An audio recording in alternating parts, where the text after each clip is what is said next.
Благодарам, колешке. Добро е што многу работи се согласивме.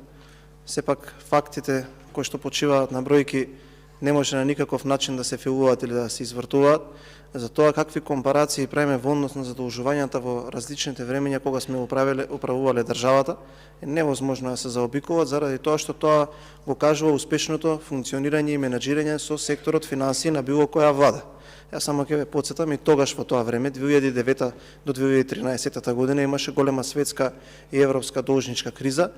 може би многу посериозна од тоа што беше сега, па тогашната влада, согласно граѓаните и анкетите кои што може да ви ги дадам од ИРИ, кои што имаат и потатоци кои што се десетина години наназад, сосема успешно се справувала наспротив владата која што се справува сега во секој сектор, кој што може да се види дека навистина катастрофално е перцепиран и од стопанството и од граѓаните, а за енергетскиот сектор верувам дека во текот на денот ќе има многу аргументи, па ќе видите и ќе ви се поправи впечатокот дали успешно или неуспешно.